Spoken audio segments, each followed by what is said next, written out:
Hello everyone, welcome to online LMS classes from Department of Collegiate and Technical Education.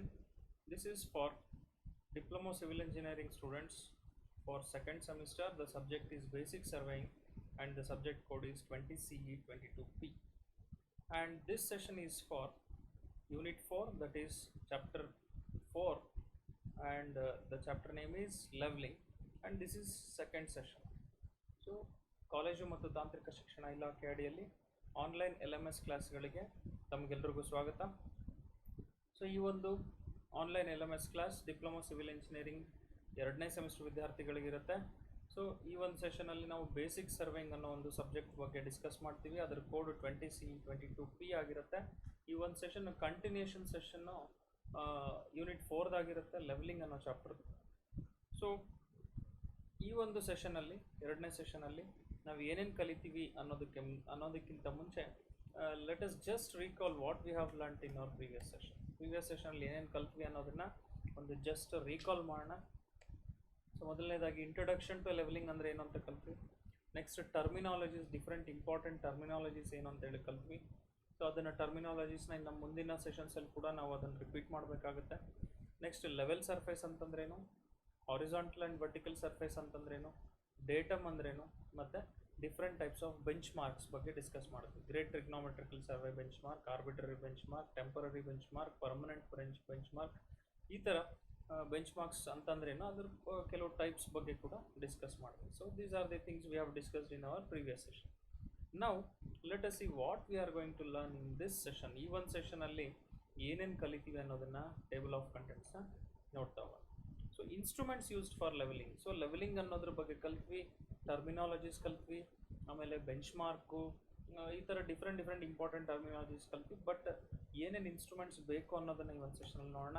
Next types of levels ಅಂದರೆ, so level ಅಂತ ಏನು ಕರಿತೀವಲ್ಲ ಇನ್ಸ್ಟ್ರೂಮೆಂಟ್ನ, ಅದರಲ್ಲಿ ಎಷ್ಟು ವಿಧಗಳಿದೆ, ಎಷ್ಟು ಟೈಪ್ಸ್ ಇದೆ ಅನ್ನೋದನ್ನು ನೋಡೋಣ. ನೆಕ್ಸ್ಟು ಅದರಲ್ಲಿ ಡಂಪಿ ಲೆವೆಲ್, ಆಟೋ ಲೆವೆಲ್ ಮತ್ತು ಡಿಜಿಟಲ್ ಲೆವೆಲ್.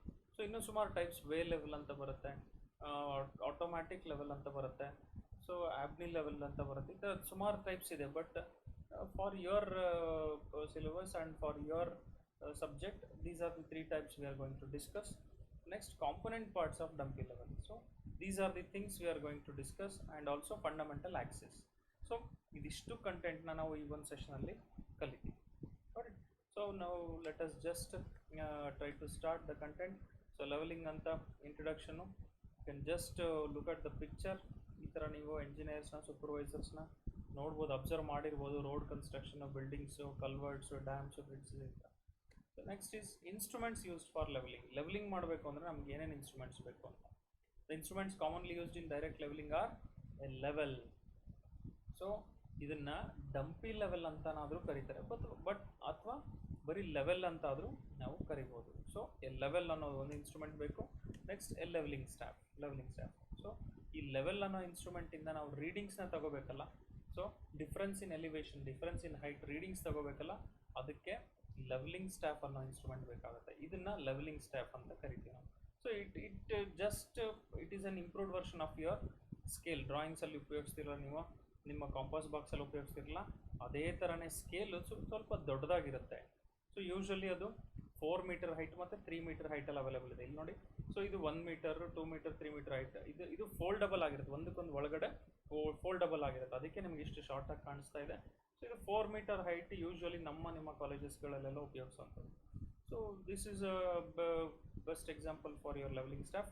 ಸೊ ನಾವು ಇನ್ಸ್ಟ್ರೂಮೆಂಟ್ಸ್ ಏನೇನು ಯೂಸ್ ಮಾಡ್ತೀವಿ ಲೆವೆಲಿಂಗಿಗೆ, ಮೊದಲನೇದು ಎ ಲೆವೆಲ್ ಅಥವಾ ಡಂಪಿ ಲೆವೆಲ್ ಅಂತ ಕರಿಬೋದು, ಮತ್ತು ಲೆವೆಲಿಂಗ್ ಸ್ಟಾಫ್. ಇದು ಎರಡೇ ಇನ್ಸ್ಟ್ರೂಮೆಂಟ್ಸ್ ಸಾಕು. Next, what is A level? The purpose of a level is to provide a horizontal line of sight essentially. So ಏನಂತಂದರೆ, ಇಲ್ಲಿ ನೋಡಿ, ನಾವು ಲೆವೆಲ್ ಅನ್ನೋ ಇನ್ಸ್ಟ್ರೂಮೆಂಟ್ನ ಯಾಕೆ ಉಪಯೋಗಿಸ್ತೀವಿ? To provide horizontal line of sight. ಅಂದರೆ ನಮ್ಮ line of sight exact parallel to earth surface ಇರಬೇಕು. ಹಾರಿಜಾಂಟಲ್ ಲೈನ್ ಆಫ್ ಸೈಟ್ನ ಪ್ರೊವೈಡ್ ಮಾಡಲಿಕ್ಕೋಸ್ಕರ ನಾವು ಈ ಲೆವೆಲ್ ಅನ್ನೋ ಇನ್ಸ್ಟ್ರೂಮೆಂಟ್ನ ಉಪಯೋಗಿಸ್ತೀವಿ. Level is an instrument used for surveying, used for leveling purpose, which provides horizontal line of sight. That is the definition you can write. So a level is a instrument which is used in leveling, which provides the horizontal line of sight. Essentially is known as a level. Next, A level consists of following 4 parts. ಏನೇನು parts ಇರುತ್ತೆ? A telescope to provide line of sight. ಇದನ್ನ telescope ಅಂತ ಕರಿತೀವಿ. ಇದೇನು? It just looks like a pipe ತರ ಕಾಣಿಸ್ತಿದೆಯಲ್ಲ, ಇದನ್ನ telescope ಅಂತ ಕರಿತೀವಿ. This is known as telescope which provide line of sight. ನಾವು ನೋಡೋದಕ್ಕೆ, ನಾವು ಲೆವೆಲಿಂಗ್ ಸ್ಟಾಫ್ನ ಇನ್ಸ್ಟ್ರೂಮೆಂಟ್ನ ಅಬ್ಸರ್ವ್ ಮಾಡಲಿಕ್ಕೆ ನಾವೇನು ಮಾಡ್ತೀವಿ, ಈ ಒಂದು ಟೆಲಿಸ್ಕೋಪ್ ಅನ್ನೋ ಒಂದು ಪಾರ್ಟು ನಮಗೆ ಹೆಲ್ಪ್ ಮಾಡುತ್ತೆ. So telescope is the first part of leveling instrument. Next is a level tube to make the line of sight horizontal. In nodi, you might have observed this type of level tube in other instruments also. ಈ level tube ಏನು ಮಾಡುತ್ತೆ ನಮಗೆ, it makes line of sight horizontal. ನಮ್ಮ telescope ಏನು ಮಾಡುತ್ತೆ, line of ಸೈಟ್ನ provide ಮಾಡುತ್ತೆ. Line of sight ನಾವು ಅಬ್ಸರ್ವ್ ಮಾಡಲಿಕ್ಕೆ ಪ್ರೊವೈಡ್ ಮಾಡುತ್ತೆ. Whereas this bubble tube what it provides horizontal, ಅಂದರೆ ನಮ್ಮ line of sight exact horizontal ಆಗೋ ರೀತಿ ಮಾಡುವಂಥ ಕೆಲಸ ಮಾಡುತ್ತೆ. So that is known as level tube. Next a levelling head. This is known as a levelling head. ಇಲ್ಲಿ ನೋಡಿ, ಇದು ಆಟೋ ಲೆವೆಲ್ ಅಂತ ಕರಿಬೋದು, ಲೆವೆಲಿಂಗ್ ಹೆಡ್ ಅಂತ ಕರಿತೀವಿ. ಇದೆಲ್ಲ ಪಾರ್ಟು, ಇದನ್ನು ಫುಟ್ ಸ್ಕ್ರೂ ಅಂತ ಕರಿತೀವಿ, ಇದನ್ನು ಕಾಂಪಾಸ್ ಅಂತ ಕರಿತೀವಿ, ಹಾರಿಜಾಂಟಲ್ ಸರ್ಕಲು, ಇದನ್ನು ಟ್ರೈ ಬ್ರಾಚ್ ಅಂತ ಕರಿತೀವಿ, ಇದನ್ನು ಟ್ರಿವೆಟ್ ಅಂತ ಕರಿತೀವಿ. ಸೊ ಇದೆಲ್ಲ ಕಾಂಪೊನೆಂಟ್ ಪಾರ್ಟ್ಸ್ನು ಸೇರಿಬಿಟ್ಟು ಏನು ಮಾಡುತ್ತೆ, ಲೆವೆಲಿಂಗ್ ಹೆಡ್ ಆಗುತ್ತೆ. ನೋಡಿ, so tribrach and trivet stage to bring the bubble in it centre of its run. So ಇಲ್ಲಿ ನಾವು ಏನು ಲೆವೆಲ್ ಟ್ಯೂಬಲ್ಲಿ ಇರ್ತಕ್ಕಂಥ ಏರ್ ಬಬಲ್ ಸೆಂಟ್ರಿಗೆ ತರಬೇಕಲ್ಲ, ಆ ಸೆಂಟ್ರಿಗೆ ತರೋವಂಥ ಪ್ರಾಸೆಸ್ ಮಾಡಲಿಕ್ಕೆ ಅದಕ್ಕೆ ಹೆಲ್ಪ್ ಮಾಡೋವಂಥದ್ದನ್ನು ಲೆವೆಲಿಂಗ್ ಹೆಡ್ ಅಂತ ಕರಿತೀವಿ, ಈ ಒಂದು ಯೂನಿಟ್. ನೋಡಿ, next is a tripod to support the instrument. So ಇನ್ಸ್ಟ್ರೂಮೆಂಟನ್ನು ನಾವು ಇಟ್ಕೋಬೇಕಲ್ಲ, ಕೈಯಲ್ಲಿ ಇಟ್ಕೊಳಕ್ಕಾಗತ್ತಾ? ನೋ, ಬಿಕಾಸ್ ನಮ್ಮ ಹ್ಯಾಂಡ್ ಹೆಲ್ಡ್ ಆಟೋ ಲೆವೆಲ್ಸ್ ಅಥವಾ ಲೆವೆಲಿಂಗ್ ಇನ್ಸ್ಟ್ರೂಮೆಂಟ್ಸ್ ಇಲ್ಲ. ಆ ಥರ ಇಟ್ಕೊಂಡ್ರೆ ಏನಾಗುತ್ತೆ, ಲೈನ್ ಆಫ್ ಸೈಟು ಹಾರಿಜಾಂಟಲ್ ಆಗಲ್ಲ, ಇನ್ಕ್ಲೈನ್ಡ್ ಆಗ್ಬೋದು, ಟಿಲ್ಟ್ ಆಗ್ಬೋದು. ಸೊ ಆ ಒಂದು ಕಾರಣಕ್ಕೆ ಒಂದು tripod which supports the instrument. So tripod ನೋಡಿ ಈ ಥರ ಇರುತ್ತೆ. ಸೊ ಇದು ಇಟ್ ಸಪೋರ್ಟ್ಸ್ ದಿ ಇನ್ಸ್ಟ್ರೂಮೆಂಟ್ನ ಸಪೋರ್ಟ್ ಮಾಡೋದು, ಇನ್ಸ್ಟ್ರೂಮೆಂಟ್ನ ಇದ್ರ ಮೇಲೆ ನಾವು ಫಿಕ್ಸ್ ಮಾಡ್ತೀವಿ. So this is known as tripod. Next a levelling staff. So as you already observed, so this is the leveling staff. A leveling staff is a straight rectangular rod having graduations. So ಇದೊಂದು straight vertical ಆಗಿರ್ತಕ್ಕಂಥ rectangular ಒಂದು box ಥರ ಕಾಣಿಸುತ್ತೆ, ಚಿಕ್ಕದ box. So rectangular rod having graduations ಇರುತ್ತೆ, ಅದ್ರ ಮೇಲೆ scale ಮೇಲೆ ಮಾರ್ಕ್ ಮಾಡಿರೋ ಥರ ಗ್ರಾಜುಯೇಷನ್ಸ್ನ ಪ್ರೊವೈಡ್ ಮಾಡಿರ್ತಾರೆ. Which helps to read the ರೀಡಿಂಗ್ಸ್ನ ರೀಡ್ ಮಾಡಲಿಕ್ಕೆ ಹೆಲ್ಪ್ ಮಾಡುತ್ತೆ. So next the foot of the staff is representing 0. ಇಲ್ಲಿ ನೋಡಿ, ಫೂಟ್ ಅಂತಂದ್ರೇನು, ಕೆಳಗಡೆ bottom most part of the levelling staff ಇದೆಲ್ಲ, ಅದು ಬಾಟಮ್ ಮೋಸ್ಟ್ ಪಾರ್ಟ್. ಇದ್ರ ಮೇಲೆ ಲೆವೆಲಿಂಗ್ ಸ್ಟಾಫ್ ಇರುತ್ತೆ. ಆ ಫೂಟ್ ಏನಿದೆ ಬಾಟಮ್ ಮೋಸ್ಟ್ ಪಾರ್ಟು, ಅದು 0 ಆಗಿರುತ್ತೆ, 0 ರೀಡಿಂಗ್ ಆಗಿರುತ್ತೆ. During levelling staff is held vertical at the point and form level horizontal sight is taken. So ಸ್ಟಾಫನ್ನು ನಾವು ಎಕ್ಸಾಕ್ಟ್ ವರ್ಟಿಕಲ್ ಆಗಿ ಇಟ್ಕೋಬೇಕು. ಅದನ್ನು ಟಿಲ್ಟ್ ಮಾಡ್ದ ಅಂತಂದ್ರೆ ಏನಾಗುತ್ತೆ, ನಮ್ಮ ರೀಡಿಂಗು ಹಾರಿಜಾಂಟಲ್ ಲೈನ್ಗೆ ಎಕ್ಸಾಕ್ಟ್ ಮ್ಯಾಚ್ ಆಗೋದಿಲ್ಲ, ರೀಡಿಂಗು ತಪ್ಪು ಬರುತ್ತೆ, ರೀಡಿಂಗ್ ಎಕ್ಸಾಕ್ಟ್ ರೀಡಿಂಗ್ ಬರೋದಿಲ್ಲ. ಅದಕ್ಕೆ ನಾವೇನು ಮಾಡಬೇಕು, you have to hold the levelling staff exactly perpendicular to the earth surface. Perpendicular ಅದನ್ನು ನೀವು ಪ್ಲಂಬಾಬ್ ಯೂಸ್ ಮಾಡಿ ಡ್ರಾಪ್ ಮಾಡ್ಬೋದು. There are some levelling staff which are having bubble tube also. ನಾವು ಕಾಂಪಸಲ್ಲಿ ಬಬಲ್ ಟ್ಯೂಬ್ನ ನೋಡಿದ್ವಲ್ಲ, ಆ ಥರ ಬಬಲ್ ಟ್ಯೂಬ್ಸ್ನ ಪ್ರೊವೈಡ್ ಮಾಡಿರೋಂಥ ಲೆವೆಲಿಂಗ್ ಸ್ಟಾಫ್ಸು ಇರುತ್ತೆ. ಸೊ ಬಬಲ್ ಟ್ಯೂಬ್ ಸೆಂಟ್ರಿಗೆ ತೊಗೊಂಬಂದ್ರೆ ಅಂತಂದರೆ ಎಕ್ಸಾಕ್ಟ್ಲಿ ಅದು ವರ್ಟಿಕಲ್ ಆಗಿದೆ ಅಂತ ಅರ್ಥ. ಸೊ ಅಥವಾ ನೀವು ವರ್ಟಿಕಲ್ ಮಾಡಲಿಕ್ಕಾಗಿಲ್ಲ ಅಂದರೆ you can use plumb bob also. ಪ್ಲಂಬಾಬನ್ನು ಯೂಸ್ ಮಾಡ್ಬೋದು, ಅಥವಾ ಡ್ರಾಪಿಂಗ್ ಎ ಸ್ಟೋನ್ ಆಗಿರ್ಬೋದು. ಈ ಥರ ನೀವು ಡಿಫ್ರೆಂಟ್ ಮೆಥಡ್ಸ್ನ ಮಾಡ್ಬೋದು. So this is all about levelling staff. A level and A levelling staff R the 2 instruments use for levelling. Next types of level. There are majorly 3 types of level. ಮೊದಲನೇದು A level R ಡಂಪಿ level, ಇದನ್ನು dumpy level ಅಂತ ಕರಿತೀವಿ. Next auto level ಅಥವಾ automatic level and digital level. So these are the 3 types. ಅದು ಏನು ಅಂತೇಳಿ descriptive ಆಗಿ ನೋಡೋಣ. ಸೊ ಮೊದಲನೇದು, what is dumpy level? Dumpy level which almost resembles like this. ಈ ಥರ ಸುಮಾರು ಡಿಫ್ರೆಂಟ್ ಬ್ರ್ಯಾಂಡ್ಸ್ ಮೇಲೆ ಅದು ಡಿಪೆಂಡ್ ಆಗುತ್ತೆ. ಸೊ ಡಂಪಿ ಲೆವೆಲ್ ಅನ್ನೋದು ಇನ್ಸ್ಟ್ರೂಮೆಂಟ್ ಇದಾಗಿರುತ್ತೆ. Dumpy level is the most commonly used instrument in leveling. In this level, the telescope is restricted against movement in its horizontal plane and telescope is fixed to its support. A bubble tube is provided on the top of the telescope. Andre it is the most commonly used instrument in leveling. Ille enagutte, telescope is restricted against movement. Telescope ಇಲ್ಲಿ movement ಆಗೋದಿಲ್ಲ. ಇದೇನಾಗುತ್ತೆ, ಇದೇನು levelling head ಅಂತ ಕರಿತೀವಲ್ಲ ಅದಕ್ಕೆ attach ಆಗಿರುತ್ತೆ. Telescope ಅಷ್ಟೇ rotate ಆಗೋದಿಲ್ಲ. ಟೆಲಿಸ್ಕೋಪ್ನ rotate ಮಾಡಬೇಕು ಅಂದರೆ you have to rotate the entire instrument. So ನಮ್ಮ ಲೆವೆಲಿಂಗ್ ಹೆಡ್ ಅಥವಾ ಟ್ರೈ ಬ್ರಾಚ್ ಅಂತ ಏನು ಕರಿತೀವಲ್ಲ ಅದಕ್ಕೆ ಅಟ್ಯಾಚ್ ಆಗಿರುತ್ತೆ, ಅದರ ಮುಖಾಂತರನೇ ರೊಟೇಟ್ ಮಾಡಬೇಕಾಗುತ್ತೆ. ಟೆಲಿಸ್ಕೋಪ್ ಅಷ್ಟೇ ರೊಟೇಟ್ ಆಗೋದಿಲ್ಲ ಇದರೊಳಗಡೆ. ಮತ್ತು ಇಲ್ಲಿ ನೋಡಿ, ಎಲ್ಲ bubble tube is provided on the top of the telescope. Telescope ಮೇಲ್ಗಡೆ ಬಬಲ್ ಟ್ಯೂಬ್ನ ಪ್ರೊವೈಡ್ ಮಾಡಿದೆ. Look at this picture. ಈ ಬಬಲ್ ಟ್ಯೂಬ್ ಏನು ಮಾಡ್ಬೇಕು ನಾವು, ಎಕ್ಸಾಕ್ಟ್ ಹಾರಿಜಾಂಟಲ್ ಆಗಿದ್ದಾಗ ಅದರಲ್ಲಿ ಇರ್ತಕ್ಕಂಥ ಏರ್ ಬಬಲ್ಲು ಸೆಂಟ್ರಿಗೆ ಬರುತ್ತೆ. So when it is not horizontal, inclined ಆಗಿತ್ತು ಅಂತಂದರೆ ಅದು ಏರ್ ಬಬಲ್ ಆ ಕಡೆ ಯಾವುದೋ ಒಂದು ಕಡೆ ಡೈವರ್ಟ್ ಆಗಿರುತ್ತೆ. So A bubble tube is provided on the top of the telescope. So this is all about temple level. ಇಲ್ಲಿ the leveling head can be rotated in the horizontal plane with the telescope. So ಈ leveling ಇದು ನೋಡಿ, this is called as leveling head. ಇದರ ಮುಖಾಂತರ ನಾವು entire ಇನ್ಸ್ಟ್ರೂಮೆಂಟ್ನ including ಟೆಲಿಸ್ಕೋಪ್ನ horizontal plane ಒಳಗಡೆ rotate ಮಾಡ್ಬೋದು. The telescope is internal focusing telescope. It is a metal tube contains 4 main parts. So ಇಲ್ಲಿ ನೋಡಿ, ಇದು ಇಂಟರ್ನಲ್ ಫೋಕಸಿಂಗ್ ಟೆಲಿಸ್ಕೋಪ್ ಆಗಿರುತ್ತೆ. ಸೊ ಇದರೊಳಗಡೆ ಆಬ್ಜೆಕ್ಟಿವ್ ಲೆನ್ಸ್ ಅಂತ ಕರಿತೀವಿ. ಇಲ್ಲೇನಿದೆಲ್ಲ this is called as object piece. Eye piece ಇದರ ಆಪೋಸಿಟ್ ಸೈಡ್ ಇರುತ್ತೆ.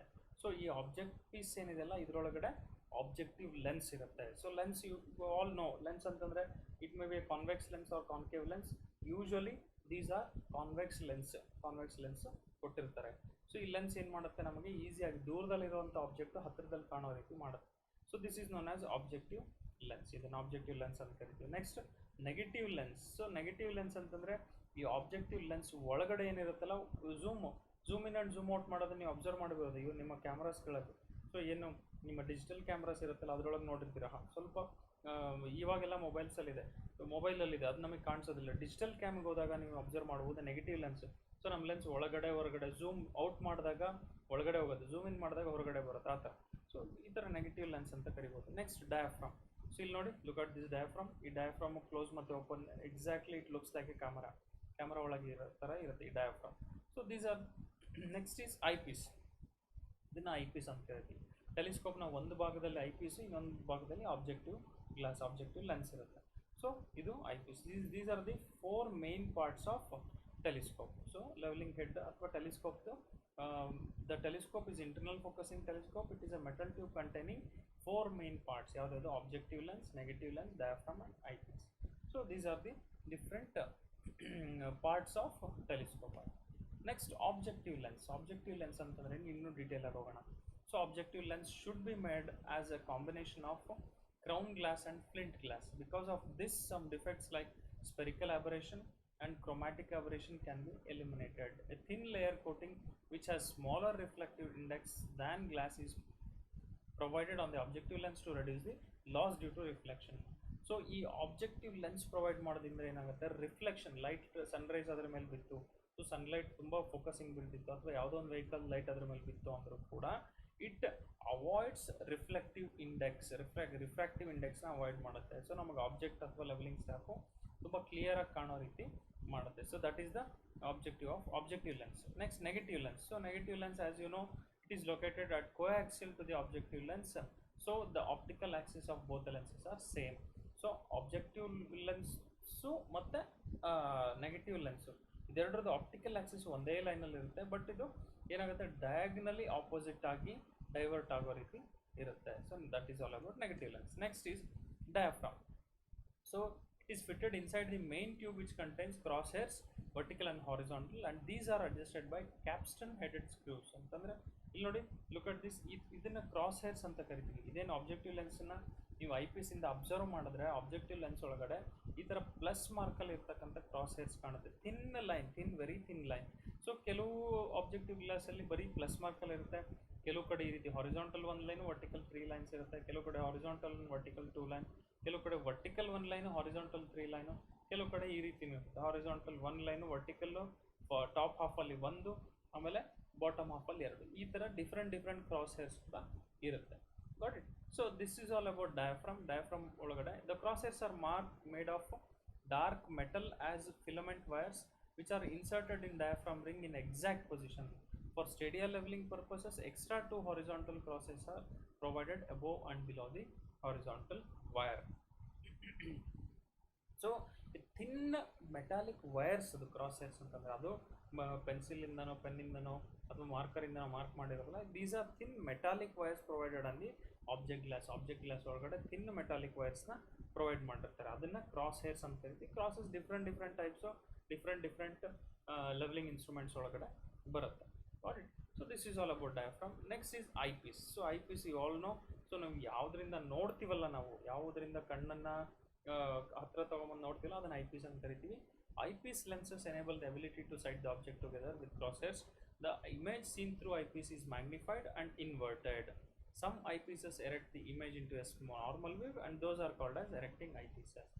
ಕೆಲವು ಐಪೀಸಸ್ಸು ಅಲ್ಲಿ ಅದರೊಳಗಡೆ ಲೆನ್ಸ್ ಇರುತ್ತೆ. ಕೆಲವು ಏನಾಗುತ್ತೆ, ಐಪೀಸು ಪ್ಲೇನ್ ಗ್ಲಾಸ್ ಇರುತ್ತೆ, ಆಬ್ಜೆಕ್ಟಿವ್ ಸೈಡ್ ಇರುತ್ತಲ್ಲ ಅಲ್ಲಿ ಲೆನ್ಸಸ್, ಮೂವಬಲ್ ಲೆನ್ಸಸ್ ಇರುತ್ತೆ.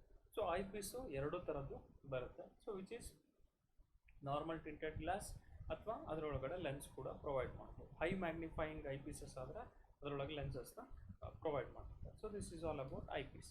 So these are the 4 parts of telescope. Next is second one is dumpy ಲೆವೆಲ್ದು ಪಾರ್ಟ್ಸ್ ಮತ್ತು ಡಿಸ್ಕ್ರಿಪ್ಷನ್ ಆಯಿತು. ಇವಾಗ auto level. What is auto level? Auto level it almost looks like this. ಈ ಥರ ಕಾಣಿಸುತ್ತೆ auto level. Next automatic level is like the dumpy level. In this case the telescope is fixed to its supports. Circular spirit can be attached to the side of the telescope for approximate leveling. For more accurate leveling, compensator is attached inside the telescope. So this is known as auto level. ಇದರಲ್ಲಿ ಕೂಡ telescope ನೋಡಿ which is attached to the leveling head, ಅಥವಾ ಇದನ್ನು compass ಅಂತ ಕರಿಬೋದು. ಟ್ರೈಬ್ರಾಜ್ ಕೆಳಗಡೆ ಇರ್ತಿತ್ತು, ಇಲ್ಲಿ ಇದನ್ನು ಟ್ರೈಬ್ರಾಜ್ ಅಂತ ಕರಿಬೋದು. ಫುಟ್ ಸ್ಕ್ರೂಸ್ ಕೆಳಗಡೆ ಇದು ಏನಾಗುತ್ತೆ, ಈ ಟೆಲಿಸ್ಕೋಪು ಎಕ್ಸಾಕ್ಟ್ಲಿ ಅದಕ್ಕೆ ಫಿಕ್ಸ್ ಆಗಿರುತ್ತೆ. ಸೊ ಇನ್ಸ್ಟ್ರೂಮೆಂಟ್ನ ಮೂವ್ ಮಾಡಬೇಕು ಅಂದರೆ along with the levelling head ಜೊತೆಗೆ ನಾವು ರೊಟೇಟ್ ಮಾಡಬೇಕಾಗುತ್ತೆ ಹಾರಿಜಾಂಟಲ್ ಪ್ಲೇನಲ್ಲಿ. So for more accurate levelling, compensator is attached inside the telescope. Telescope ಒಳಗಡೆ ಕಾಂಪನ್ಸೇಟರ್ ಪ್ರೊವೈಡ್ ಮಾಡ್ತಾರೆ. ಏನದಂತ ನೋಡೋಣ. Compensator can help the instrument to level automatically. Compensator is also called as stabilizer, which consists of two fixed prisms and it creates an optical path between eyepiece and the objective. So ಇಲ್ಲಿ ಡಂಪಿ ಲೆವೆಲಲ್ಲಿ ಏನು ಮಾಡಬೇಕಿತ್ತು, ನಾವು horizontal line of ಸೈಟ್ನ ನಾವು setup ಮಾಡಬೇಕಿತ್ತು. ಅಂದರೆ ಟೆಲಿಸ್ಕೋಪ್ನ horizontal plane ಒಳಗಡೆ rotate ಮಾಡಿಬಿಟ್ಟು ಸೆಟಪ್ ಮಾಡಬೇಕಿತ್ತು. ವೇರ್ ಆಟೋ ಲೆವೆಲಲ್ಲಿ ಆಟೋಮೆಟಿಕ್ ಆಗಿ ಇದು ಹಾರಿಜಾಂಟಲ್ ಲೈನ್ ಆಫ್ ಸೈಟ್ನ ಆಟೋಮೆಟಿಕ್ ಆಗಿ ಕೊಡುತ್ತೆ. So due to the action of gravity, the compensator results the optical system to swing into exact position of line of sight automatically. But before the process of leveling, compensator should be checked. So ಇದರೊಳಗೆ ಏನಾಗುತ್ತೆ, ಕಾಂಪನ್ಸೇಟರ್ automatic ಆಗಿ ನಮ್ಮ ಟೆಲಿಸ್ಕೋಪ್ನ level ಆಗೋ ರೀತಿ ನೋಡ್ಕೊಳುತ್ತೆ. So ಇದಕ್ಕೆ ಯಾವ್ದು help ಮಾಡುತ್ತೆ, ಕಾಂಪನ್ಸೇಟರ್ ಹೆಲ್ಪ್ ಮಾಡುತ್ತೆ. Alright. So to check the compensator, just move the foot screw slightly. If the levelling staff reading remains constant, then compensator is perfect. If it is not constant, then tap the telescope gently to free the compensator. Automatic level is also called as self-adjusting level. So ಸ್ವಲ್ಪ ಏನಾಗುತ್ತೆ, ಕೆಲವು ಸಲ foot ಸ್ಕ್ರೂಸ್ನ rotate ಮಾಡಿದ್ರೂ ಕೂಡ ಅದು level ಆಗೋದಿಲ್ಲ, exact horizontal ಬರೋದಿಲ್ಲ, bubble tube ಸೆಂಟ್ರಿಗೆ ಬರೋದಿಲ್ಲ. ಅವಾಗ ಈ ಜೆಂಟಲ್ ಟ್ಯಾಪ್, ಸುಮ್ಮನೆ ಜಸ್ಟ್ ಒಂದು ಟ್ಯಾಪ್ ಮಾಡಬೇಕು, ಜೋರಾಗಿ ಹ್ಯಾಮರ್ ತೊಗೊಂಡು ಹೊಡಿಯೋದಲ್ಲ, ಜಸ್ಟ್ ಜೆಂಟಲ್ ಟ್ಯಾಪ್ ಮಾಡಿದ್ರೆ ಕಾಂಪನ್ಸೇಟರ್ ಫ್ರೀ ಆಗುತ್ತೆ. ಆವಾಗ ನಮ್ಮದು ಆಟೋ ಲೆವೆಲ್ ಆಟೋಮೆಟಿಕ್ ಆಗಿ ಲೆವೆಲ್ ಆಗುತ್ತೆ. So it is also known as self adjusting level. So this is all about auto level. Next is digital level. Digital level is very simple. It is similar to dumpy level and auto level, but it displays the results. So result na display ಮಾಡುತ್ತೆ. ಅಂದರೆ ನಮ್ಮ telescope horizontal ಇದೇನೇ ಇಲ್ಲ, so air bubble ಸೆಂಟ್ರಿಗೆ ಬಂದಿದ್ದೇನಿಲ್ಲ bubble ಟ್ಯೂಬ್ದು, ಈ ಥರ display ಮಾಡುತ್ತೆ. So reflector ಇತ್ತು ಅಂತಂದರೆ ಅದಕ್ಕೆ ರಿಫ್ಲೆಕ್ಟ್ ಮಾಡಿ ರೀಡಿಂಗ್ಸ್ ಕೂಡ ತೋರಿಸುವಂಥ ಕೆಲಸ ಮಾಡುತ್ತೆ. So this is digital level. ಏನದಂತ ನೋಡೋಣ. Digital leveling system for surveying rely on an electronic laser to scan the leveling staff with a barcode markings. ಅಂದರೆ ಇದರೊಳಗೆ ಏನಾಗುತ್ತೆ, ಲೇಸರ್ ಲೈಟ್ ಕೊಟ್ಟಿರ್ತಾರೆ. ಸೊ ಇಲ್ಲೇನಾಗುತ್ತೆ, ನೀವು ಇದು ಐ ಪೀಸು, ಇಲ್ಲಿ ಆಬ್ಜೆಕ್ಟಿವ್ ಗ್ಲಾಸು, ಈ ಪಕ್ಕದಾಗಿ ಈ ಕಡೆ ಪಕ್ಕದಲ್ಲಿ ಏನಾಗುತ್ತೆ, ಲೇಸರ್ ಲೈಟ್ ಎಮಿಟ್ ಆಗುತ್ತೆ. ಲೇಸರ್ ಲೈಟ್ ಎಮಿಟ್ ಆಗಿ ಅದು ಹಿಟ್ ಮಾಡಿ ಏನು ಮಾಡುತ್ತೆ, ನಮ್ಗೆ ರೀಡಿಂಗ್ ತೋರಿಸುತ್ತೆ. ಅದು ಡಿಜಿಟಲ್ ಲೆವೆಲ್ ಆಗುತ್ತೆ. Got it. ಸೊ ನಮ್ಮ ಲೆವೆಲಿಂಗ್ ಸ್ಟಾಫ್ ಅದಕ್ಕೆ ಯೂಸ್ ಮಾಡೋಂಥದ್ದು ಡಿಫ್ರೆಂಟ್ ಆಗಿರುತ್ತೆ. ಅಲ್ಲಿ ಕೂಡ ರಿಫ್ಲೆಕ್ಟರ್ ಕೊಟ್ಟಿರ್ತಾರೆ ಲೆವೆಲಿಂಗ್ ಸ್ಟಾಫ್ ಒಳಗಡೆ. ಅವಾಗ ಏನಾಗುತ್ತೆ, ಸೊ ರಿಫ್ಲೆಕ್ಟ್ರಿಂದ ಲೇಸರ್ ಲೈಟ್ ಹೋಗಿ ಹಿಟ್ ಮಾಡಿ ರಿಫ್ಲೆಕ್ಟ್ ಆಗಿ ಬಂದು ರೀಡಿಂಗ್ನ ಆಟೋಮೆಟಿಕ್ ಆಗಿ ರೊಟೇಟ್ ಮಾಡುತ್ತೆ. ಸೊ ಈ ಒಂದು ಮೆಥಡಾಲಜಿನ, ಈ ಒಂದು ಸಿಸ್ಟಮ್ನ ನಾವು ಟೋಟಲ್ ಸ್ಟೇಷನ್ ಅನ್ನೋ ಇನ್ಸ್ಟ್ರೂಮೆಂಟಲ್ಲಿ ನೋಡ್ತೀವಿ. That will be there in your next ಸೆಮಿಸ್ಟ್ರಲ್ಲಿ ಬರುವಂಥ ಸರ್ವೈಂಗ್ ಒಳಗಡೆ ಇರುತ್ತೆ ಟೋಟಲ್ ಸ್ಟೇಷನ್ ಅಂತ, ಅಲ್ಲಿ ಕಲಿಯೋಣ. It almost resembles like total station instrument. ಅಂದರೆ ಇಲ್ಲಿ ಲೇಸರ್ ಲೈಟ್ ಎಮಿಟ್ ಆಗುತ್ತೆ ಮತ್ತು ರಿಫ್ಲೆಕ್ಟ್ ಆಗಿಬಿಟ್ಟು ಆಟೋಮೆಟಿಕ್ ರೀಡಿಂಗ್ ತೋರಿಸುತ್ತೆ. Next, when job sites need fast and accurate height determinations, precise digital leveling equipment serves as valuable time-saving technology. So ತುಂಬ fast ಆಗಬೇಕು, ನಮಗೆ ತುಂಬ ದೊಡ್ಡ ವರ್ಕ್ ಇತ್ತು, ಟೈಮ್ ತುಂಬ ಶಾರ್ಟೇಜ್ ಇತ್ತು ಅಂದಾಗ, ಬೇಗ ವರ್ಕ್ ಮುಗಿಯೋವಂಥ ಕಂಡೀಷನ್ಸ್ ಇದ್ದಾಗ ಈ ಥರ ಒಂದು ಡಿಜಿಟಲ್ ಲೆವೆಲ್ನ ನಾವು ಉಪಯೋಗಿಸ್ತೀವಿ. ಇಲ್ಲೇನಾಗುತ್ತೆ, ಲೇಸರ್ ಲೈಟ್ ಹೋಗಿ ನಮ್ಮ ಲೆವೆಲಿಂಗ್ ಸ್ಟಾಫಿಗೆ ಹಿಟ್ ಮಾಡುತ್ತೆ. ಲೇಸರ್ ಲೈಟ್ನ ಬಿಟ್ಟ ತಕ್ಷಣ ಲೋ ಕಾಣಿಸುತ್ತಲ್ಲ, ಅದು ಹಿಟ್ ಮಾಡಿ ವಾಪಸ್ ಬಂದು ನಮಗೆ ರಿಸಲ್ಟ್ ಕೊಡುತ್ತೆ. So this is all about digital level. So next, very important, you need to memorize and you need to make a note of it. Please take a pen and a textbooks and make a note of it. Component parts of dumpy level. As already we have discussed about dumpy level while discussing types of levels. Here we shall see the different component parts of dumpy level and its fundamental axis. ಇಲ್ಲೇನು ಮಾಡೋಣ, so ನಾವು ಡಂಪಿ level ಅಂದರೆ ಏನಂತ ಹೇಳಿ ಕಲ್ತ್ವಿ ಈಗ previous ಸ್ಲೈಡಲ್ಲಿ. So ಇಲ್ಲಿ this is similar to dumpy level. ಇಲ್ಲಿ ನೋಡಿ, ದಿಸ್ ಈಸ್ ಫೋಕಸಿಂಗ್ ಸ್ಕ್ರೂ ಅಂತ ಕರಿತೀವಿ. ಅಂತಂದರೆ ನಾವು ಅಬ್ಸರ್ವ್ ಮಾಡ್ತಿರ್ತಕ್ಕಂಥ ಲೆವೆಲಿಂಗ್ ಸ್ಟಾಫ್ ಬ್ಲರ್ರಾಗಿ ಕಾಣಿಸ್ತಿರುತ್ತೆ, ಕ್ಲಿಯರಾಗಿ ಕಾಣಿಸ್ತಿರಲ್ಲ. ಅಂಥ ಒಂದು ಕಂಡೀಷನಲ್ಲಿ ಏನು ಮಾಡಬೇಕು, ನಾವು ಫೋಕಸಿವ್ ಸ್ಕ್ರೂನ ಜೆಂಟಲ್ಲಾಗಿ rotate clockwise or anticlockwise ನಿಧಾನಕ್ಕೆ ರೊಟೇಟ್ ಮಾಡಿದ್ರೆ ನಮ್ಮ ಕಾಣಿಸ್ತಿರೋಂಥ ಲೆವೆಲಿಂಗ್ ಸ್ಟಾಫು ಎಕ್ಸಾಕ್ಟ್ ಕ್ಲಿಯರಾಗಿ ಕಾಣಿಸುತ್ತೆ. ಲೆವೆಲಿಂಗ್ ಸ್ಟಾಫು ನಮಗೆ ತುಂಬ ಕ್ಲಿಯರಾಗಿ ರೀಡಿಂಗ್ಸ್ ತೋರಿಸುತ್ತೆ. So that is focusing screw. Next is object glass. Object ಅಥವಾ ಆಬ್ಜೆಕ್ಟಿವ್ ಗ್ಲಾಸ್ ಅಂತ ಕರಿಬೋದು. ಇಲ್ಲೇನಾಗುತ್ತೆ, ಆಬ್ಜೆಕ್ಟಿವ್ ಗ್ಲಾಸಲ್ಲಿ ಲೆನ್ಸ್ ಕೊಟ್ಟಿರ್ತಾರೆ, ನಮಗೆ ಅದರಿಂದ ಏನಾಗುತ್ತೆ, ನಮ್ಮ ಲೆವೆಲಿಂಗ್ ಸ್ಟಾಫ್ದು ರೀಡಿಂಗ್ಸು ಕ್ಯಾಪ್ಚರ್ ಮಾಡುತ್ತದು. This is eye piece. So ಇಲ್ಲಿಂದ ನಾವು ನೋಡೋವಂಥದ್ದು ಬಬಲ್ ಟ್ಯೂಬ್ಸ್. ಸೊ ಸೆಂಟರ್ ಮಾಡಲಿಕ್ಕೆ ಕಾಂಪಾಸ್ ಅಂತಂದರೆ ಹಾರಿಜಾಂಟಲ್ ಎಷ್ಟಾದರೂ ಆ್ಯಂಗಲ್ ನಾವು ಟಿಲ್ಟ್ ಮಾಡಬೇಕು, ರೊಟೇಟ್ ಮಾಡಬೇಕಂದ್ರೆ ಅದಾಗುತ್ತೆ. ಕಾಂಪಾಸ್ ಹೆಲ್ಪ್ ಮಾಡುತ್ತೆ. Next foot screws. Foot screws helps for levelling the instrument. So next ಏನು ಮೊದಲನೇದು telescope. Look at this. So this is telescope. ಇದು ಕಂಪೋನೆಂಟ್ ಪಾರ್ಟ್ಸ್ ನಾವು ಡಿಸ್ಕಸ್ ಮಾಡ್ತೀವಿ. This is not telescope as I said earlier. Bubble tubes. ಇಲ್ಲಿ ನೋಡಿ, ಇಲ್ಲೊಂದು bubble tube ಇದೆ, ಇಲ್ಲಿದೇನು glass ಇದೆಲ್ಲ ಇದ್ರ ಕೆಳಗಡೆ ಬಬಲ್ ಟ್ಯೂಬ್ ಇರುತ್ತೆ. But there are 2 bubble tubes. Next bubble tubes ಈ ಥರನೂ ಕಾಣಿಸುತ್ತೆ, ನಮಗೆ ನಾನು ಆ ಕಡೆ ಕಾಣಿಸುತ್ತೆ ಅನ್ನಲ್ಲ, that is bubble tube. Next compass. So this is known as compass. So when you want to tilt the dumpy level or auto level at a certain angle ಅಥವಾ ಬೇರಿಂಗ್ ನೀವು ಟಿಲ್ಟ್ ಮಾಡಬೇಕಾಗುತ್ತೆ, ಅವಾಗ ಇದು ಕಾಂಪಾಸ್ ಹೆಲ್ಪ್ ಮಾಡುತ್ತೆ. Next vertical spindle. ಇಲ್ಲಿ ನೋಡಿ, so ಇಲ್ಲಿ ಮಧ್ಯದಲ್ಲಿ ಇರ್ತಕ್ಕಂಥದ್ದು ವರ್ಟಿಕಲ್ ಸ್ಪಿಂಡಲ್ ಅಂತ ಕರಿತೀವಿ. ಅಂದರೆ it helps to make the vertical axis of the instrument exactly perpendicular to earth surface. So vertical axis ಅಂತ ಕರಿತೀವಲ್ಲ, it is an imaginary line passing through centre of the instrument and centre of the tripod and which hits the ground. So ಅದನ್ನು imaginary ಲೈನ್ನ vertical axis ಅಂತ ಕರಿತೀವಿ. Vertical spindle ಏನು ಮಾಡುತ್ತೆ, vertical ಆಕ್ಸಿಸ್ನ exactly perpendicular to the earth surface ಬರೋ ರೀತಿ ನೋಡ್ಕೊಳುತ್ತೆ. So next ಟ್ರೈಬ್ರಾಚ್ screw. ಸೊ ಈ ಒಂದು ಪಾರ್ಟ್ನ ಟ್ರೈಬ್ರಾಚ್ ಅಂತ ಕರಿತೀವಿ. ಸೊ ಅದರೊಳಗಡೆ ಸ್ಕ್ರೂಸ್ ಇರುತ್ತೆ, ಅದನ್ನು ಟ್ರೈಬ್ರಾಚ್ ಸ್ಕ್ರೂಸ್ ಅಂತ ಕರಿತೀವಿ. Got. So next foot screws. ಇಲ್ಲಿ ನೋಡಿ, ನಾವು ಹ್ಯಾಂಡಿಂದ ಇಟ್ಕೊಂಡು ರೊಟೇಟ್ ಮಾಡ್ತೀವಿ inside and outside. So those are known as foot screws. 3 foot screws ಇರುತ್ತೆ, ಕೆಲವು ಹಳೆ ಇನ್ಸ್ಟ್ರೂಮೆಂಟ್ಸಲ್ಲಿ 4 ಫುಡ್ ಸ್ಕ್ರೂಸ್ ಇರುತ್ತೆ. Next levelling head. ಸೊ ಇದನ್ನು ಲೆವೆಲಿಂಗ್ ಹೆಡ್ ಅಂತ ಕರಿತೀವಿ. ಆಸ್ ಐ ಎಕ್ಸ್ಪ್ಲೇನ್ಡ್ ಅರ್ಲಿಯರ್, ಈ ಒಂದು ಪಾರ್ಟ್ನ which includes foot screws, tribrach and compass. ಇದೆಲ್ಲಾನು ಸೇರಿಬಿಟ್ಟು ಟ್ರಿವೆಟ್, ಇದನ್ನು ಸೇರಿಬಿಟ್ಟು ಲೆವೆಲಿಂಗ್ ಹೆಡ್ ಅಂತ ಕರಿತೀವಿ. Next is tripod. As you all know, it helps to support the instrument. Instrument can be placed over that and experiments are conducted. Model telescope. So what is telescope? The telescope is used to measure the distance objects in the line of sight. The telescope is generally connected with the vertical spindle, facilitating telescope to be movable in various directions. So vertical spindle ಇಂದ ಏನಾಗುತ್ತೆ, ಅದು ಈಸಿಯಾಗಿ horizontal ಪ್ಲೇನಲ್ಲಿ rotate ಆಗುತ್ತೆ. So this is a horizontal pipe like metallic body which consists 2 slits. One is eyepiece and one is on objective glass. So this you can write. ಇಲ್ಲಿ ನೋಡಿ, this is ಇದನ್ನ line of collimation ಅಂತ ಕರಿತೀವಿ ಅಥವಾ line of sight ಅಂತ ಕರಿತೀವಿ. Focusing screw, ಇಲ್ಲಿ focusing lens ಇರುತ್ತೆ, ಇಲ್ಲಿ ಡಯಾಫ್ರಾಮ್ ಇರುತ್ತೆ, ಇಲ್ಲಿ ಆಬ್ಜೆಕ್ಟಿವ್ ಲೆನ್ಸ್ ಇರುತ್ತೆ. So this is known as eyepiece. ಇದು ನಮ್ಮ ಕಣ್ಣು ಇಲ್ಲಿಂದ ನೋಡೋದು ಅಂತ. So this is all about telescope. Next, telescope comprises of various parts. All parts are described below. ಇಲ್ಲಿ ಟೆಲಿಸ್ಕೋಪ್ ಅಲ್ಲಿ ಐಪೀಸ್ ಇರುತ್ತೆ. It comprises of magnifying glass and it is primarily used by the observer. So eyepiece ಇದೇನಿದೆಲ್ಲ ಇದನ್ನು eyepiece ಅಂತ ಕರಿತೀವಿ. So it comprises of a magnifying glass and it is primarily used by observer. Next objective piece. ಇದನ್ನು objective glass ಅಥವಾ objective piece ಅಂತ ಕರಿತೀವಿ. It is placed at the farther end of the eyepiece. It comprises a convex lens and A concave lens. Okay, so ಇದು objective piece. Diaphragm provided in the outline of the eyepiece with the cross of the dark metal they provide to bisect the object. So diaphragm ಒಳಗಡೆ ಅದೊಂದು plane glass, ಅದರೊಳಗಡೆ thin metallic wires ಇರುತ್ತೆ. So those are known as crosshairs. Next, focusing screw. So focusing screw ನಾವು observe ಮಾಡಿದ್ವಿ. So ಈ picture ಕಾಣಿಸ್ತಿಲ್ಲ, previous picture ನೀವು observe ಮಾಡಬಹುದು. So usually on the right side focusing screw, ನಮ್ಮ levelling staff ಅಥವಾ object ಯಾವುದನ್ನು ಅಬ್ಸರ್ವ್ ಮಾಡ್ತಿರ್ತೀವಿ ಅದು ಕ್ಲಿಯರಾಗಿ ಕಾಣಿಸಿಲ್ಲ, ಬ್ಲರ್ರಾಗಿ ಕಾಣಿಸ್ತಿತ್ತು ಅಂದಾಗ using this focusing screw you can bisect the object, direct the object very easily. Next, ray shade prevents sunlight from the entering the object lens. So objecting lens ಒಳಗಡೆ ray shade ಇರುತ್ತೆ. This is called a shade which prevents the sun rays to enter into the telescope. Next, bubble tube. So bubble tube ನೀವು ಇಲ್ಲಿ observe ಮಾಡಿರ್ಬೋದು. Look at this. This is bubble tube. Exact ಇಲ್ಲಿ ನೋಡಿ air bubble ಲೆಫ್ಟಿಗೆ ಬಂದಿದೆ ಅಂದರೆ instrument tilt ಆಗಿದೆ ಅಂತ. Air bubble ಸೆಂಟರ್ಗೆ ಇದೆ ಅಂದರೆ ಇನ್ಸ್ಟ್ರೂಮೆಂಟ್ ಹಾರಿಜಾಂಟಲ್ ಆಗಿದೆ, ಅಂದರೆ line of sight exact horizontal parallel to earth surface ಇದೆ. So they are provided to align the level of the instrument provided by bubble tubes on the horizontal and vertical direction.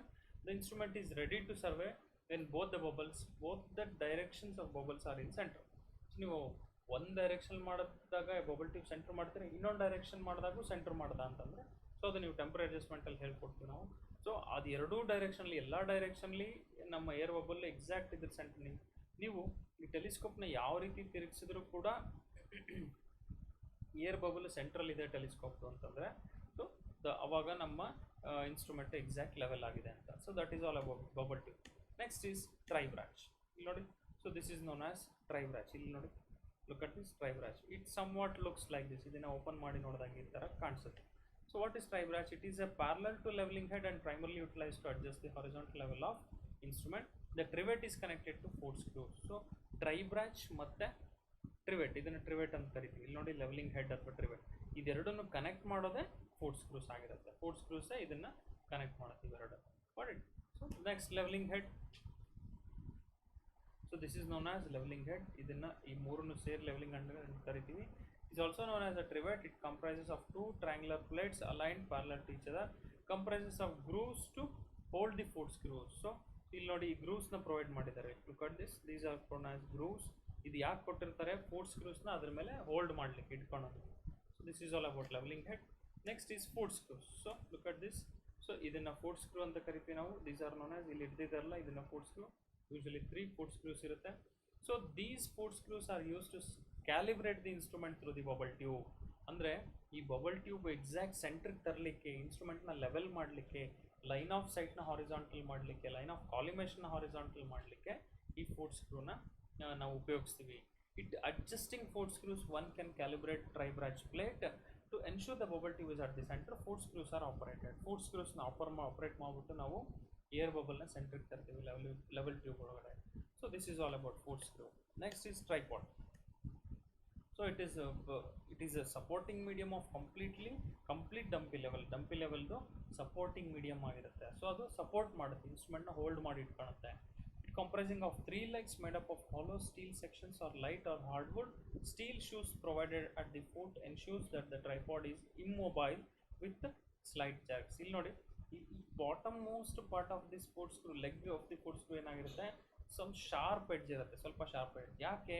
It little bit it inserted in to the ground ಒಳಗಡೆ insert ಮಾಡುತ್ತೆ. Sharp edge ಏನು ಮಾಡುತ್ತೆ, small jerks, small movements ಇತ್ತು ಅಂದರೆ ಇನ್ಸ್ಟ್ರೂಮೆಂಟ್ನ move ಆಗೋದಕ್ಕೆ ಬಿಡೋದಿಲ್ಲ. It holds ಇನ್ಸ್ಟ್ರೂಮೆಂಟ್ನ ಮತ್ತು ground ಸರ್ಫೇಸ್ನ hold ಮಾಡಿ ಇಟ್ಕೊಳುತ್ತೆ. ಸೊ ಇಲ್ಲ ಪ್ಲೇನ್ ಇತ್ತು ಅಂತಂದರೆ ಏನಾಗುತ್ತೆ, ಸ್ವಲ್ಪ ಟಚ್ ಮಾಡಿದ್ರೆ ಅದು ಬಿದ್ದೋಗೋ ಚಾನ್ಸಸ್ ಇದೆ.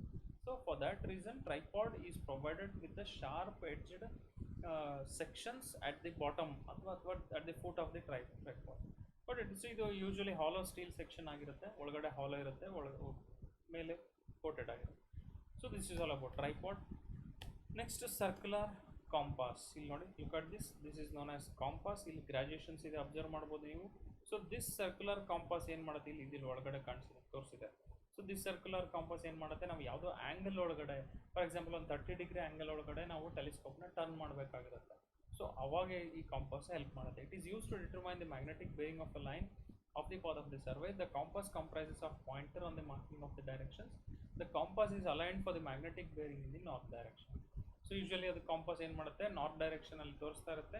ಸೊ ನಾವು ಮ್ಯಾಗ್ನೆಟಿಕ್ ಬೇರಿಂಗ್ ಅಥವಾ ಟ್ರೂ ಬೇರಿಂಗ್ನ ರೀಡಿಂಗ್ಸ್ ಇತ್ತು ಅಂದರೆ ಆ ಒಂದು ರೀಡಿಂಗ್ಸ್ನ ಉಪಯೋಗಿಸ್ಕೊಂಡು ಲೈನ್ ಆಫ್ ಸೈಟ್ನ ಅಬ್ಸರ್ವ್ ಮಾಡಿ. So this is all about circular compass.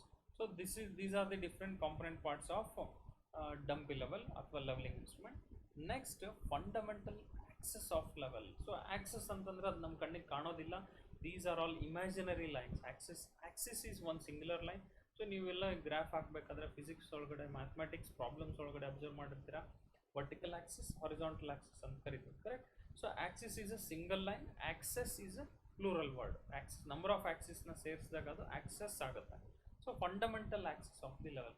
So my dear students, please keep in mind, axes are imaginary lines. ಅದು ಇಮ್ಯಾಜಿನರಿ ಲೈನ್ಸ್ ಆಗಿರುತ್ತೆ, ಅದು ಎಲ್ಲೂ ಕಾಣಿಸೋದಿಲ್ಲ ನಿಮಗೆ. ಆ ಥರ ಇಮ್ಯಾಜಿನರಿ ಲೈನ್ಸ್ ಸುಮಾರು ಬರುತ್ತೆ ನಮ್ಮ ಲೆವೆಲಿಂಗ್ ಇನ್ಸ್ಟ್ರೂಮೆಂಟ್ ಒಳಗೆ. ಅದು ಏನು ಅಂತ ನೋಡೋಣ. Following are the 4 fundamental axis of A level: vertical axis, axis of bubble tube, line of collimation, and axis of telescope. So try to make a note, ಬರ್ಕೊಳ್ಳಿ, note ಮಾಡ್ಕೊಳ್ಳಿ ಇದನ್ನ. These are the 4 fundamental axes of a leveling instrument: vertical axis, axis of bubble tube, line of collimation, axis of telescope. Got it? These are the 4 fundamental axes. ಮೊದಲನೇದು vertical axis ಅಂತಂದ್ರೆ ಏನು? It is the imaginary line passing through center line of the axis of rotation of level. ಇಲ್ಲಿ ನೋಡಿ, this is called as vertical axis. ಇದನ್ನ vertical axis ಅಂತ ಇಲ್ಲಿ ನೋಡಿ, ಇಲ್ಲಿ ಟೈಪ್ ಮಾಡಿ ಬರ್ದಿದ್ದಾರಲ್ಲ. ಸೊ ಇದೇನು ಮಾಡುತ್ತೆ, it is perpendicular to line of collimation and it is perpendicular to earth surface also. got it? ನೀವು ಏನು ಪಾಯಿಂಟ್ ಲೊಕೇಟ್ ಮಾಡ್ತಿರಲ್ಲ, ಯಾವ ಎಕ್ಸಾಕ್ಟ್ ಪಾಯಿಂಟ್ ಮೇಲೆ ಸೆಂಟ್ರಿಂಗ್ ಮಾಡ್ತಿರಲ್ಲ, ಆ ಒಂದು ಸೆಂಟ್ರಿಂಗ್ ಪಾಯಿಂಟಿಗೆ ಎಕ್ಸಾಕ್ಟ್ ಪರ್ಪೆಂಡಿಕ್ಯುಲರ್ ಆಗಿರುತ್ತೆ. ಮತ್ತು it is also perpendicular to line of collimation ಅಥವಾ ಲೈನ್ ಆಫ್ ಸೈಟಿಗೆ ಪರ್ಪೆಂಡಿಕ್ಯುಲರ್ ಆಗಿ ಇರುತ್ತೆ. So this is known as vertical axis. It is an imaginary line which passes through the center line of the axis of rotation. Rotation ಆಗುತ್ತಲ್ಲ, ಅದ್ರ ಸೆಂಟ್ರಿಗೆ pass ಆಗುವಂಥದ್ದು vertical ಆಗಿರುವಂಥದ್ದು, that is known as vertical Axis. Next, Axis of bubble tube.